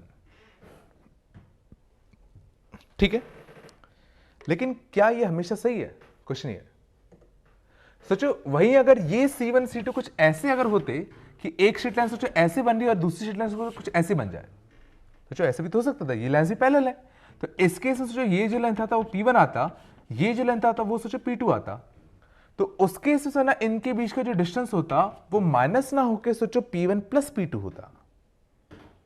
फील करो, तो उस केस में p1 निकाला, p2 निकाला, फिर तुम p1 + p2 करते। समझ गए ना, यहां तुम्हें माइनस इसलिए दिख गया कि तुम्हें स्ट्रेट लाइन ऐसी दिख रही थी, तो एक p2 एक p1, तो इसमें से इसको माइनस कर दिया। बट अगर ऐसी होती तो हमें जोड़ना पड़ता। ये चला मैं क्या कह रहा हूं, तो फिर हम लोग इसको करेंगे कैसे। तो सर ना उन दोनों चीजों को कवर करने के लिए सीधा समझना, मैं कह रहा हूं सीधा c2 माइनस का c1 कर दो। ध्यान देना, सीधा c2 माइनस c1 कर दो, अपने आप सबके सब अपने आप एडजस्ट हो जाएंगे। समझना कैसे, जैसे सोचो ये वाला केस कब होता, ये वाला केस सोचो तब होता ना जब c1 और c2 दोनों का सेम साइन होता। सोचो दोनों अगर सोचो दोनों अगर सर ना एक साइड आ रहे हैं, मीन्स पक्का दोनों C1 और C2 का साइन कैसा होगा, सेम होगा। तो अगर दोनों C1 और C2 का साइन अगर सोचो सेम होगा तब दोनों को घटना चाहिए था। तो देखो P2 माइनस P1। और अगर इन दोनों का साइन अगर ऑपोजिट होता तो सोचो ये अलग केस बनता। और अगर दोनों का साइन अगर ऑपोजिट होगा तो सोचो हमें इनको जोड़ना चाहिए था। तो अगर दोनों का साइन अगर ऑपोजिट है तो देखो ऑटोमेटिकली यहां पर अगर ऑपोजिट साइन अगर होते तो दोनों अपने आप जुड़ जाते, और सेम साइन के होते तो घट जाते। मीन्स अगर तुमने ये फॉर्मूला लिख दिया तो ऑटोमेटिकली दोनों केस इसी में अपने आप कवर हो जाएंगे। ये चला कुछ ऐसे में क्या क्या हुआ, ठीक है। तो यहां दो आंसर लिखने के बजाय हम लोग सिंपली क्या करेंगे, सीधा ये आंसर लिख देंगे। तो इनके बीच का जो परपेंडिकुलर डिस्टेंस होगा वो सीधा कितना आ जाएगा, C1 माइनस का C2 अपॉन कितना under root of A square plus कितना B स्क्वायर। समझ गए? चलो ये सीख गए। अगले क्या था, इन लाइंस को हमें नॉर्मल फॉर्म में कन्वर्ट करना था। तो पहले को देखते हैं। तो पहले में क्या करते हैं, इस 6 को यहां भेज दो, अच्छे थे पॉजिटिव है, under root of A square plus B square से डिवाइड दे दो। तो ये कितना होता है √29, ये भी कितना होता है रूट ऑफ कितना 29। तो इसको किससे कंपेयर करते हैं, कॉस अल्फा से। इसको किससे कंपेयर करते हैं, साइन अल्फा से। तो cos alpha negative, sine alpha positive, means पक्का नॉर्मल वेक्टर जो होगा वो सेकंड क्वाड्रेंट में लाई करेगा। समझ गए? मीन्स ये कुछ ऐसा रहा होगा। और ये जो लेंथ होता है ये तुम्हारा कितना होता है 6 बाय कितना √29। पी के लिए कितनी होती, 6 बाय √29 होती। और ये जो तुम्हारा एंगल होता ये कितना होता, तो sine alpha upon cos alpha, तो 5 बाय √29 अपॉन -2 अपॉन √29। तो ये कितना आता, tan इनवर्स ऑफ, समझ गए ना, अल्फा जो आता वो कितना आता, tan इनवर्स ऑफ कितना माइनस का 5/2, कुछ ये आता। समझ गए? पहले कहिए। दूसरा देखना, x sine alpha plus y cos alpha equal to p। समझना? तो अब हमें इस लाइन का हमें नॉर्मल फॉर्म में कन्वर्ट करना था। तो ध्यान देना अभी ये नॉर्मल फॉर्म में नहीं है, कि नॉर्मल फॉर्म में होने के लिए समझना क्या होना चाहिए, x के साथ cos का सम एंगल होना चाहिए, y के साथ sin का सम एंगल होना चाहिए, सेम एंगल जो यहां पे है, और यहां पे कुछ कांस्टेंट p पॉजिटिव होना चाहिए। बट यहां पे ना हमें जो लाइन दे रखी थी वो दे रखा था x के साथ sin अल्फा प्लस y के साथ cos अल्फा इक्वल टू कितना p। मान के चल रहा हूं p क्वेश्चन में दे रखा है दैट p इज पॉजिटिव, ये देना चाहिए वैसे, ठीक है। तो मान लो सर ना p दे रखा तुम्हारा पॉजिटिव है, लेकिन यहां पे सर ना हमें cos चाहिए था, यहां पे हमें sin चाहिए था। तो क्यों ना मैं इस चीज को कन्वर्ट कर लेता हूं, x cos of some angle plus y sin of same angle, ठीक है। तो जरा सोचो cos ऑफ सम एंगल को sin अल्फा बनना है, तो शायद समझ में आ रहा होगा कि यहां पे जो एंगल आएगा वो और कुछ नहीं π/2 माइनस अल्फा आएगा। ये चला कि समझ गए, हमें समझना यहां पे x के साथ cos चाहिए था, और यहां एंगल कुछ भी हो सकता था, यहां sin के साथ सेम एंगल होना चाहिए था। तो मैंने कहा इसी चीज को कन्वर्ट कर लिया इस फॉर्म में। तो कन्वर्ट करने मैंने देखा कि यहां पे भाई एंगल में क्या रखूं ताकि ये जो चीज थी वो sin अल्फा बन जाए। तो इस चीज को sin अल्फा बनाने के लिए हमें यहां क्या देना पड़ेगा, π/2 माइनस का कितना अल्फा। सेम यहां पे मुझे cos अल्फा बनाना है तो भी मुझे यहां क्या देना पड़ेगा, π/2 माइनस का कितना अल्फा। ये चला। इसीलिए सर ना जो हमारे नॉर्मल फॉर्म वाली जो लाइन बनेगी वो कौन सी बन जाएगी, x cos π/2 minus alpha plus y sin π/2 minus alpha equal to कितना p। तो ये तुम्हारा नॉर्मल फॉर्म में कन्वर्ट होता, मीन्स जो नॉर्मल वेक्टर जो होगा वो जो तुम्हारा एंगल बनाएगा वो तुम्हारा कितना बनाएगा, ध्यान देना π/2 माइनस अल्फा एंगल बना रहा होगा, और ये लेंथ अभी भी तुम्हारा कितना होगा, p होगा। समझ गए? इसी क्वेश्चन में समझने की कोशिश करना, अगर यहां माइनस होता, अगर यहां माइनस होता तो फिर आंसर क्या आता, तो देखना ध्यान देना, x cos alpha sorry x sin alpha minus का y cos alpha equal to p। मान के चल रहा हूं p तुम्हारा कैसा है, पॉजिटिव। तो वापस से इसको कंपेयर करते किससे, standard equation of normal form. तो x cos of some angle plus y sin of same angle is equal to p। तो इस बार समझना हमें सोचना है कि cos के साथ मैं यहां पे क्या एंगल रखूं कि यहां पे sin अल्फा बन जाए। तो ध्यान देना बिल्कुल सही लग रहा है सुनने की π/2 माइनस अल्फा रख दो, लेकिन इस बार से ना π/2 माइनस अल्फा रखने बिल्कुल से ये जो चीज थी वो sin अल्फा बन जाएगी, लेकिन sin के साथ भी देखो सेम एंगल रखना पड़ता, और यहां पे अगर तुम π/2 माइनस अल्फा अगर रखते तो यहां पर से ना प्लस का cos अल्फा बनता, बट हमें यहां चाहिए था माइनस का cos अल्फा। समझ गए? मीन्स पहले तो समझना इस केस में दिक्कत ये इसलिए नहीं है क्योंकि यहाँ दोनों जगह पॉजिटिव था तो फर्क नहीं पड़ा, लेकिन अब ये समझने की कोशिश करना कि कॉस ऑफ समथिंग में उसको साइन में चेंज करना है, कॉस को साइन में चेंज करना है, साइन को कॉस में चेंज करना है, और साइन का जो साइन था वो नेगेटिव हो जाए।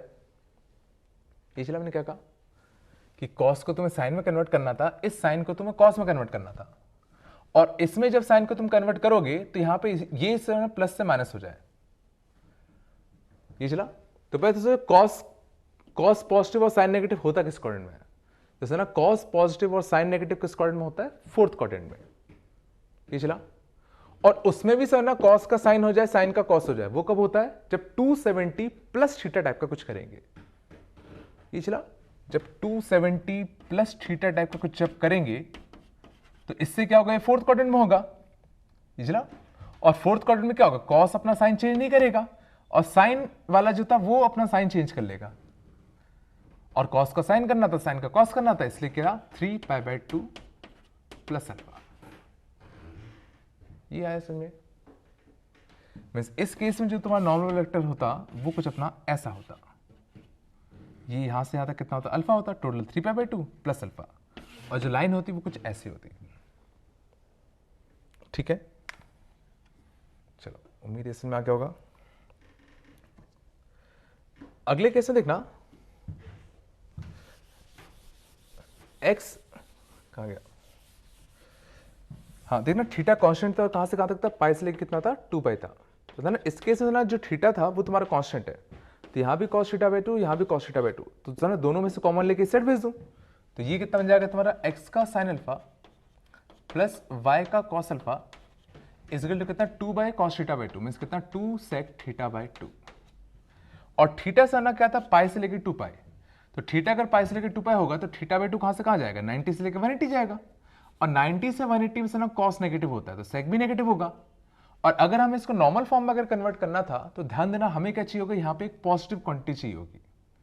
ये चला, इसको अगर हमें नॉर्मल फॉर्म में अगर कन्वर्ट करना है तो यहाँ पे मुझे क्या चाहिए? पॉजिटिव क्वांटिटी चाहिए होगी। तो ये सर ना अभी नेगेटिव है, तो इसके लिए हम लोग क्या करेंगे? एक नेगेटिव से मल्टीप्लाई कर देंगे, तो माइनस का 2 sec θ/2, यहाँ से कितना? माइनस का x साइन अल्फा, यहाँ से कितना? माइनस का y cos अल्फा। ये चला, बस अब ये जो होगा ये पॉजिटिव बन गया, तो ये तुम्हारा क्या बन गया? कांस्टेंट p, या ये क्या हो गया? Perpendicular distance. अब इसको अगर मैं कंपेयर करूं जनरल इक्वेशन से, तो x cos some angle plus y sin some angle, तो समझना पहले तो ये फील करो cos का भी नेगेटिव हो गया, sin का भी नेगेटिव हो गया, तो cos भी नेगेटिव, sin भी नेगेटिव, वो कब होगा? तुम्हारा थर्ड क्वाड्रेंट में। पिछला थर्ड क्वाड्रेंट में ऐसा होता, और थर्ड क्वाड्रेंट में भी cos का साइन होना है, साइन का cos होना है, तो पक्का 270 माइनस थीटा, समझ गए? तो ये जो एंगल आएगा ये पक्का कितना आएगा? 270 माइनस अल्फा, ये भी कितना आएगा? 270 माइनस अल्फा, समझ गए? मीन्स जो एंगल आता नॉर्मल वेक्टर का वो तुम्हारा कितना आता? 3π/2 माइनस अल्फा, ये एंगल कितना होता? अल्फा, और ये जो लेंथ आता वो तुम्हारा कितना आता? ध्यान देना, माइनस का 2 sec θ/2। ध्यान देना ये नेगेटिव नहीं, ये पॉजिटिव है, क्योंकि थीटा पाई से 2π होगा तो ऑटोमेटिकली sec θ/2 नेगेटिव बनेगा, तो एक नेगेटिव एक्स्ट्रा लगाना पड़ेगा तब जाके ये चीज पॉजिटिव बनेगी। समझ गए? तो इसका आंसर ये आता। तो होप सो समझ में आ गया होगा कि नॉर्मल फॉर्म में हम लोग चीजों को कैसे कन्वर्ट करेंगे, और अगर कोई चीज अगर नॉर्मल फॉर्म में अगर दी हो तो हम लोग कैसे सोचेंगे कि वो क्या इंफॉर्मेशन हमें दे रहा है। ठीक है, यहां तक कोई दिक्कत नहीं? चलो ठीक है, बाकी हम लोग अगली क्लास में देखते हैं ना।